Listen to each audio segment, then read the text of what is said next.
Hello children, today we start with surface chemistry, the study of physical and chemical phenomena that occur at the interface of two phases, including solid-liquid interfaces, solid-gas interfaces, solid vacuum interfaces, and liquid-gas interfaces.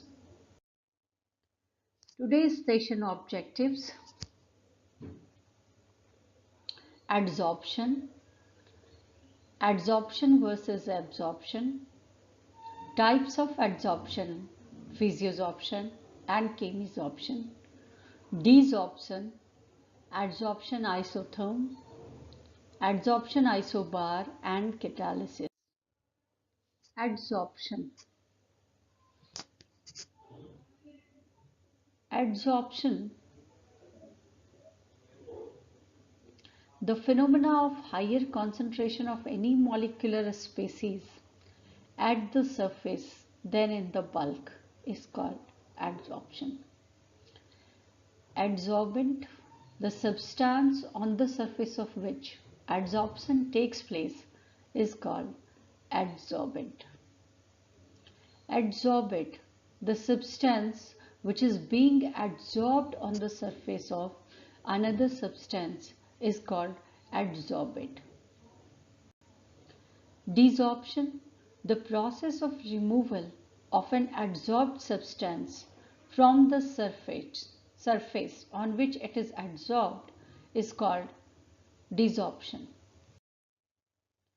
Adsorption versus adsorption. Adsorption, as you know, is a surface phenomena, whereas absorption, we can say it is a bulk phenomena. Just see this picture. You can see when the chemical particles or the particles are in the bulk, it is absorption. And when the particles are retained on the surface only, that is called adsorption. Types of adsorption. There are two types of adsorption, physiosorption and chemisorption. How can we compare the two, chemisorption and physiosorption? Physical adsorption, as we know, is caused by intermolecular van der Waals forces, whereas chemisorption is due to chemical bond. That is why physical adsorption is not specific, whereas chemical adsorption is specific. Physical adsorption is reversible, whereas chemical adsorption is irreversible. Heat of adsorption is low, 20 to 40 kilojoule per mole in case of physical adsorption, whereas chemical adsorption needs high heat of adsorption. Low temperature is favorable for physical adsorption, whereas high temperature is favorable for chemical adsorption. That is why physical adsorption is a multi-molecular, you can say adsorption, multi-layer is formed, whereas in chemical adsorption, it is a unimolecular, you can say adsorption. Factors affecting adsorption. Now, effect of adsorbate. Easily liquefiable gases like NH3, HCl, CO2 are adsorbed to a greater extent than the permanent gases like H2, O2, N2, etc. Effect of a specific area of the adsorbent. The greater the specific area of the solid, the greater would be its adsorbing capacity. Effect of temperature. Adsorption decreases with increase in temperature.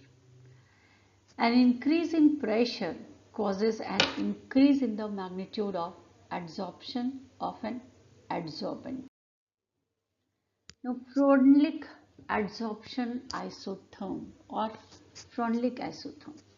It is a graph between x by m versus pressure at constant temperature. A graph between the amount x by m adsorbed by an adsorbent and the equilibrium pressure of the adsorbate at constant temperature is called adsorption isotherm. At low pressure, the graph is nearly straight line. You can also write in this way, x by m is proportional to P. At high pressure, x by m becomes independent of P.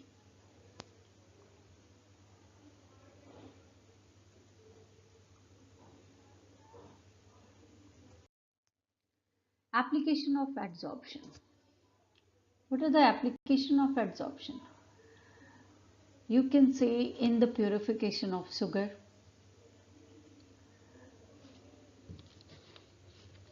in gas masks, in catalysis, in adsorption indicators, in chromatographic analysis, in softening of hard water, in preserving vacuum, in paint industry, in removing moisture from air, in the storage of delicate instruments. Now next topic is role of a catalyst. Now catalyst speeds up a chemical reaction without being used up. We all know catalyst plus reactant, catalyst and reactant form intermediate, and after that it will give product. Important properties of a catalyst. As you can see, catalyst lowers the energy of activation, lower down the energy of activation.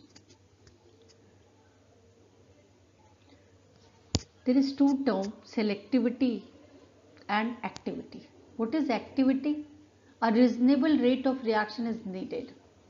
Means activity of the catalyst is how much the catalyst has the capacity to increase the rate of a reaction. And selectivity is the capacity of the catalyst to give the particular product, or it directs the reactant molecule to give a particular product, is called selectivity of the catalyst. The acceptable cost depends upon the catalyst lifetime and product value.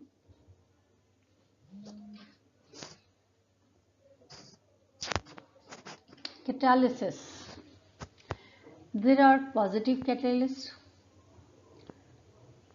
which enhances the rate of reaction, like decomposition of KCl3, MnO2 act as a positive catalyst, you can say. Negative catalysis, when it deactivates slightly the rate. For example, if chloroform reacts in presence of oxygen, alcohol acts as a negative catalyst. Autocatalysis, when the reactant itself catalyzes the reaction after some time, is called autocatalysis, like hydrolysis of ester is an example of autocatalysis.